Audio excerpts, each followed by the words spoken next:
हमारे खास शो जहां पर हम आपको दिखाते हैं खबरें सीधे न्यूज रूम से। अब बात करेंगे एमसीडी चुनाव के। 250 सीटें, लेकिन इस बार आम आदमी पार्टी का दबदबा कहा जा रहा है।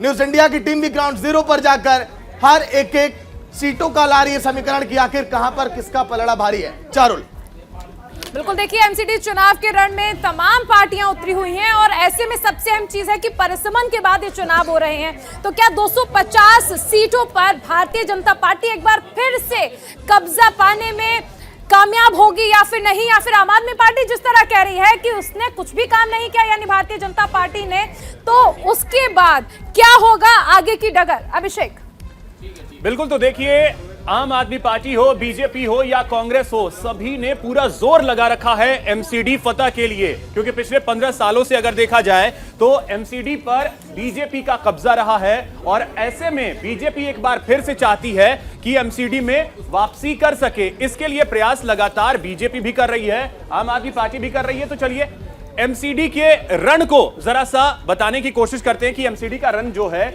आखिर वो इतना दिलचस्प क्यों होता जा रहा है। देखिए एमसीडी के चुनावी दंगल में बीजेपी का कारपेट बॉम्बिंग कैंपेन, इसके जरिए लगातार बीजेपी ये कोशिश कर रही है कि जो मतदाता है 250 वार्डों के, उन्हें अपने पक्ष में किया जाए। ये चेहरे आपको दिख रहे होंगे, नितिन गडकरी, सिंधिया समेत तमाम दिग्गज जो है वो आज चुनाव प्रचार कर रहे हैं। तो आप अंदाजा लगाइए कि एमसीडी का चुनाव कितना अहम हो जाता है। दिल्ली में बीजेपी के कई मंत्रियों का रोड शो है जिसमें नितिन गडकरी लगातार इसमें जुड़े हुए हैं, ज्योतिरादित्य सिंधिया हैं, इसके अलावा जयराम ठाकुर, पुष्कर सिंह धामी, शिवराज चौहान, ऐसे दिग्गज नेता जो हैं वो प्रचार कर रहे हैं। इसके अलावा बात की जाए आम आदमी पार्टी की, तो केजरीवाल ने एमसीडी चुनाव को लेकर बहुत बड़ा दांव खेला है और वो भी आज पूरी तरीके से चुनाव प्रचार कर रहे हैं। अभियान की शुरुआत उन्होंने बहुत पहले की थी, अभी भी लगातार कर रहे हैं। और अब देखिए जिस तरीके से ये चुनाव जो है वो बेहद दिलचस्प होने जा रहा है, क्योंकि यहां पे बीजेपी जोर लगा रही है वापसी के लिए, आम आदमी पार्टी कोशिश कर रही है कि एमसीडी में किसी तरीके से उसे एंट्री मिल जाए, कांग्रेस कोशिश कर रही है कि एक बार फिर से कम एमसीडी हाथ में आ जाए। तो चलिए सहयोगी अजान और मनीषा लाइव जुड़ गए पूरी जानकारी के साथ। मनीषा, ताजा अपडेट क्या है बीजेपी के बारे में, हम आपसे जानकारी लेंगे क्योंकि तमाम बड़े दिग्गज चेहरे आज सिंधिया से लगाए गडकरी तक आज दिखाई दे रहे हैं चुनावी कैंपेन में। मनीषा,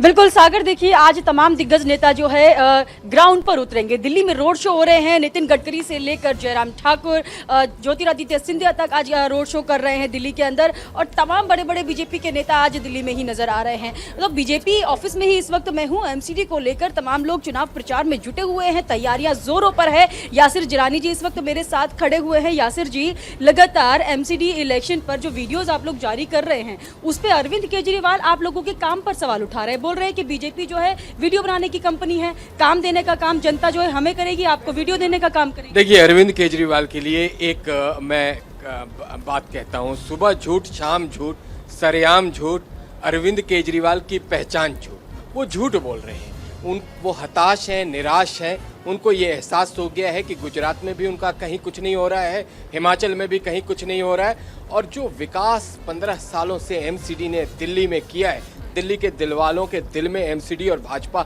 बसती है, इसलिए वो इस तरह की कुतर्क, अनर्गल, उलूल जुलूल बातें कर रहे हैं। नौटंकी, बवंडर, बवाल की राजनीति करने वाले खुद अपने बवंडर में फंस गए हैं, तो उन्हें ये सब इस तरह की बातें वो बार बार। कल उन्होंने क्या कहा कि बीजेपी वाले नड्डा जी पे जब उन्होंने एक ट्वीट करा कि 15 साल से मुझे गालियां दे रहे हैं। 8 साल की तो आपकी पार्टी हुई, कुल 8 साल की पार्टी है, 1 साल और मान लीजिए 9 साल की, 15 साल से आपको लोग गाली दे रहे हैं, कमाल की बात करते हैं। आपका कोई के बड़े बड़े चेहरों को उतारने की जरूरत क्या पड़ रही है? अगर आपने काम ही किया है तो इतना ज्यादा चुनाव प्रचार करने के लिए नितिन गडकरी से लेकर राजनाथ सिंह, इतने बड़े नेताओं को जमीनी स्तर पर उतारने की क्या जरूरत पड़ रही है? भारतीय जनता पार्टी का जो बड़ा नेता है, शीर्ष नेतृत्व भी भारतीय जनता पार्टी का कार्यकर्ता है और उसका दायित्व और कर्तव्य बनता है कि वो चुनाव में प्रचार करे, संगठन के लिए काम करे। तो वो अपना कर्तव्य निभा रहे हैं, उन्हें समझ में नहीं आएगा क्योंकि उनकी काडर बेस पार्टी नहीं है, ये कार्यकर्ता और काडर बेस भाजपा पार्टी है, संगठन है। संगठन के प्रति हर आदमी का, हर एक कार्यकर्ता का कर्तव्य है कि वो अपना काम सही से करे, इसलिए भारतीय जनता पार्टी काम कर रही है। तो आप देख रही हैं आज आप बीजेपी की तरफ से जो बयान है वो इस तरीके से है कि आम आदमी पार्टी जो है वो झूठी है, झूठ बोल रही है। अजहान आपके पास आ रहे हैं, आपसे जानना चाहेंगे। अब देखिए आरोप और प्रत्यारोप है वो तो चलते रहेंगे, लेकिन आम आदमी पार्टी भी पूरा जोर लगा रही है कि कम से कम एमसीडी में, दिल्ली सरकार में तो घुस गए, एमसीडी में घुसा जाए। पार्टी कोई कसर एमसीडी चुनाव में प्रचार के लिए नहीं छोड़ रही है।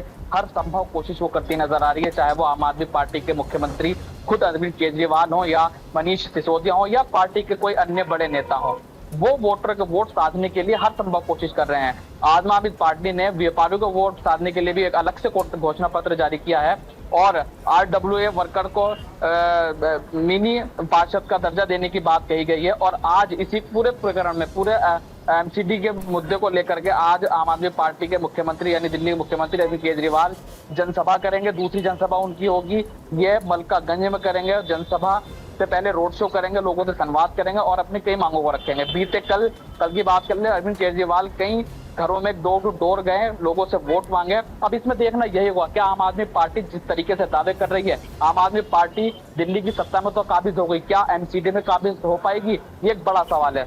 अभिषेक।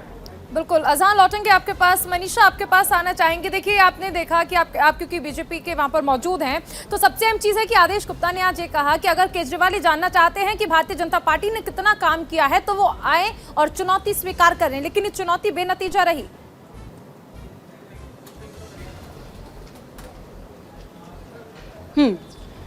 बिल्कुल बिल्कुल। देखिए, चुनौती आदेश गुप्ता के द्वारा अरविंद केजरीवाल को ये दी गई थी कि आके पहले आप काम गिनवा दीजिए कि क्या क्या हमने नहीं किया है, क्योंकि तमाम सवाल यहाँ पर आदेश गुप्ता ने अरविंद केजरीवाल पर भी खड़े किए और उनको पुलिस स्टेशन बुलाकर ये कहा कि पहले आप ये बताइए कि आपकी इतने साल से दिल्ली में सरकार है तो यमुना का पानी अभी तक साफ क्यों नहीं हुआ, और जिस तरीके से पोल्यूशन स्तर दिल्ली में बढ़ता जा रहा है वो अभी तक क्यों नहीं घटा है, और जितने वादे आपने किए थे, जितनी गारंटी आपने दी थी दिल्ली वासियों को, वो अभी तक आप पूरी क्यों नहीं कर पाए हैं। अब अरविंद केजरीवाल का इस पर कोई रिएक्शन तो नहीं आया है, लेकिन हाँ, लगातार बीजेपी के तमाम नेता जो है ट्वीट करके आम आदमी पार्टी से ये सवाल जरूर कर रहे हैं कि अगर आप ये बोल रहे हैं कि बीजेपी ने 15 साल में एमसीडी में कुछ नहीं किया है, तो आप पहले ये बताइए कि आम आदमी पार्टी ने अभी तक दिल्ली में जितनी गारंटी दिल्ली वासियों को दी थी, क्या वो आपने पूरी कर दी है। और एमसीडी में अरविंद केजरीवाल का भी यही कहना है कि इस बार जनता जो है फैसला लेगी, एमसीडी जनता की होगी और जनता ही फैसला करेगी कि क्या वो वीडियो बनाने वालों को सरकार में लाना चाहती है या फिर